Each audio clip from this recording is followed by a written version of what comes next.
Welcome to the SmartKeys podcast.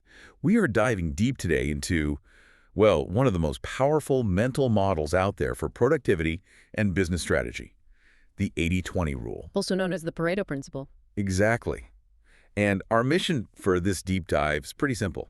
We're unpacking a source that's all about how you, as a modern professional, can use data-driven prioritizing to get the absolute maximum impact from the time you're already spending at work. It really is the ultimate antidote to just feeling overwhelmed, that feeling of constant busy work. Right, information overload. Yeah.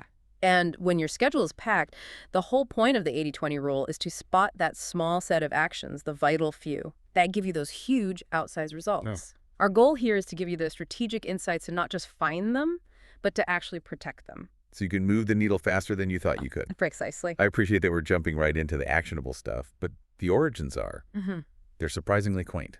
This didn't start in some corporate seminar, did it? Not at all. It began as a pure, almost charming observation by an Italian economist, Vilfredo Pareto, way back in 1896. Yeah. He noticed that about 80% of the land in Italy belonged to just 20% of the population. It was just an observation about wealth. And maybe a bit more relatable, he saw in his own garden that a minority of his pea pods produced the majority of his peas. It was just this empirical pattern he saw everywhere. Peas and land ownership. That's Yeah. that's a memorable way to see a common thread. So how did it make the jump from, gardening anecdotes to corporate strategy? That leap really came from a quality control pioneer, Joseph Juran. He's the one who took Pareto's observation and turned it into a real management tool. Okay, so he operationalized it. Exactly. Juran reframed it as the need to focus on the vital few versus the trivial many when you're looking at quality control or defects or really any complex business problem. That's when it became a cornerstone for modern efficiency. So the core idea for this deep dive is that using the 80-20 rule lets us simplify decisions, plan better, and turn our focused effort into measurable, disproportionate impact. Okay, let's unpack this. Let's start with the definition we'll be using. The Pareto Principle states that roughly 80% of effects come from 20% of causes. A few things drive most of the outcome. And your job is to find that leverage point. But, and this is the crucial distinction the source makes, this is an observation about uneven distribution. It's a power law. It is not a fixed mathematical law. So it's a diagnostic lens, not some magic formula you have to force your data into. Precisely. If you get fixated on hitting an exact 80-20 split, you are completely missing the point. Right. The split might be 75-25 or 90-10 or even 60-40. The value comes from just recognizing that an imbalance exists, figuring out where the big cluster of outcomes is, and then acting on it. And here's where it gets really interesting, because once you have that lens, you start seeing this pattern everywhere. Let's talk about some core examples from the article. Take revenue. That's usually the clearest one for any business leader. In most companies, a really small group of customers drives the majority of the revenue. The source notes that roughly 80% of profits can come from about 20% of your customers. Which instantly tells you where to focus your resources, your service levels. Where to protect them, yes. And it scales to product and engineering too, right? Like with software quality. Oh, absolutely. You'll find that a handful of defects, a tiny minority of bugs, are causing the bulk of your crashes. Fix just those few, and the stability of the whole product shoots up. It's the same with features, I'd imagine. Similarly with feature usage, yeah.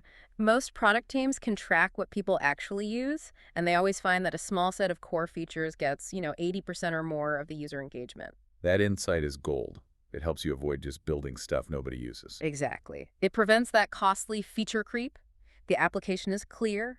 Measure where your positive outcomes are clustering, and point your best people and your best resources right there. Recognizing the pattern is one thing, but you have to prove it with data. That brings us to Pareto analysis and the Pareto chart. Yes, you have to. And we need to remember that key quote. Identify the vital few and protect them with strategy and data. This means you have to stop assuming and start measuring what's actually happening. Okay, so for someone who's never run one of these analyses, how do you practically do it? What's the method? It's a pretty clear three-step process. First, you just collect simple counts for whatever you're tracking: frequency of complaints, cost of defects, hours of downtime, whatever it is. Simple data. Simple data. Second, you group similar causes together and give them a measurable impact score. That gives you a true sense of scale. Third, you sort those groups by impact, from biggest to smallest. And when you do that, the vital few causes they jump right out at you. And that sorting step is where the visual tool, the Pareto chart, comes in. For anyone listening, how can we kind of picture that chart? Okay, so imagine a graph with two axes. You have bars, like a bar chart, showing the frequency of each cause, and they're sorted from tallest to shortest. Got it. But the magic is this cumulative line graph that's laid over the top. This line shows you the running total percentage of the impact. By the time that line hits the 80% mark, you look down and you see that only a few of those bars, maybe 3 out of 20, are responsible for that entire 80% chunk. So that cutoff makes it obvious where to focus. It's why quality teams, like in Six Sigma, love it. It instantly isolates the root causes that if you fix them, you get the fastest improvement. That makes perfect sense. The article gave a great example of this with an e-commerce company. Right. They looked at 100 customer complaints. They could have spent months trying to fix 10 different things. Slow shipping, wrong size, you name it. But the Pareto analysis showed that about 80% of their costly refunds came from just one cause. Damaged items in transit. Damaged items. And that clarity is leverage. Instead of spreading their effort thin, they isolated the one thing that mattered most, prioritized packaging fixes, and cut their refund volume almost immediately. That's the power of it right there. It shifts the conversation from just, personal productivity to large-scale organizational strategy. It does. So let's talk about that strategic business allocation. How does a leader use this to manage customers and resources? It forces you into strategic segmentation. You have to segment your customers not just by how much they buy, but by revenue, margin, and their future potential.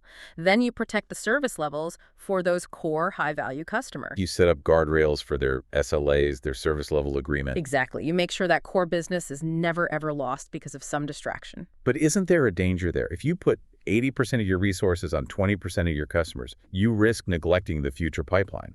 The article warned about that kind of short-termism. And that's where the strategy has to be nuanced.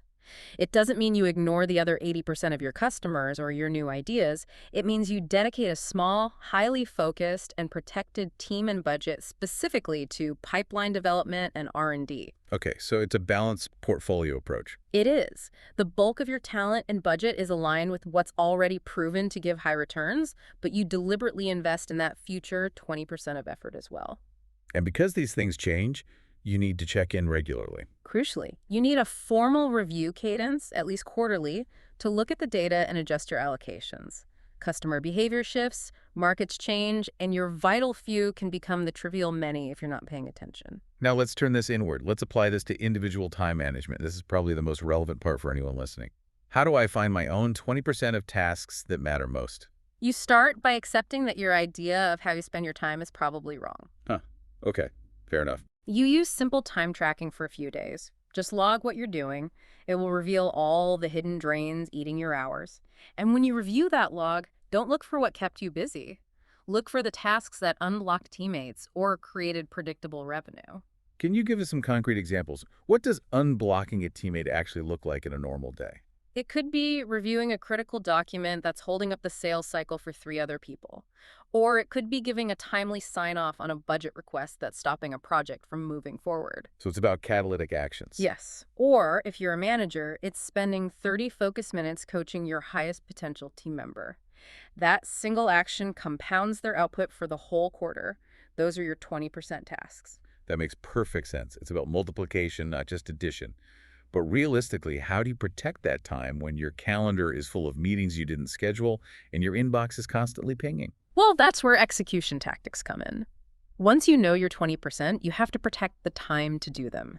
And this means moving beyond a simple to-do list and embracing time boxing. Which is more than just writing it down. It's scheduling a dedicated, protected block of time on your calendar for one specific task.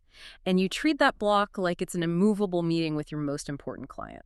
Because it is. I often think of it as the difference between a commitment and just an aspiration. Exactly. You protect your peak energy hours for that deep, high-impact work. You single task. That alone dramatically reduces the cost of context switching. Okay, so that handles the vital few.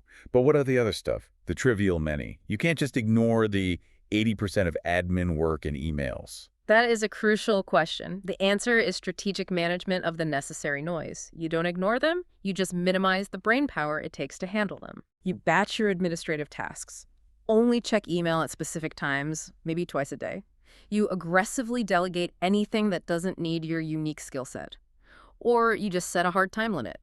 If a low-value task has to be done, time box 15 minutes for it, and then stop, finished or not. You define the effort by the reward. That's a great way to put it.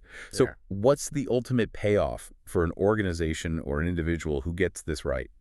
The payoff is predictability and velocity. When you sharpen your focus, metrics start moving faster. Teams shift from just being busy to doing work that actually changes outcomes.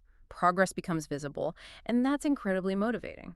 And as we saw with the e-commerce example, quality improves, customer satisfaction improves. Right. It gives leadership real leverage. It really simplifies the whole implementation strategy down to this fractional trio: clarity, competence, and concentration. Okay, let's break that trio down one more time for someone who wants a playbook they can start with this afternoon.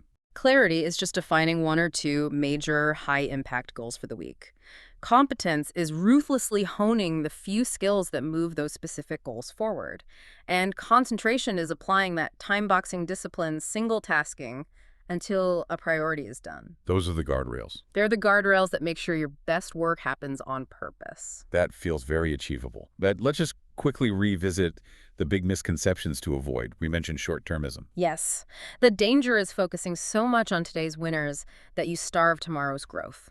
You have to schedule protected time for innovation and pipeline development. It's non-negotiable. And the second mistake is thinking this is a way to do less work. Exactly. The source is clear on this. The 80-20 rule won't reduce the total effort required. It demands full, focused effort on the right 20%. The goal is higher output and efficiency, not working less. It's working smarter, not lazier. And the final takeaway is that this is a guide, not a guarantee. You never apply it without data, and you have to keep reevaluating. You have to.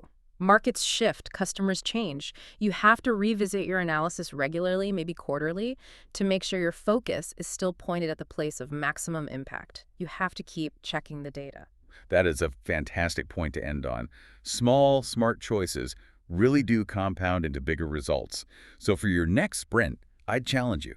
Choose one change, a single project, a single task. Protect its time on your calendar, measure the output, and then just repeat what works. Thank you for tuning in to the SmartKeys podcast. We hope this deep dive into the Pareto Principle helps you sharpen your focus and maximize your efficiency today. Be sure to subscribe for future deep dives on productivity strategies and the future of work. If you want to read the full article, the 80-20 rule, apply Pareto Principle to boost productivity, which informed this discussion, you can find the link in the show notes. Until next time.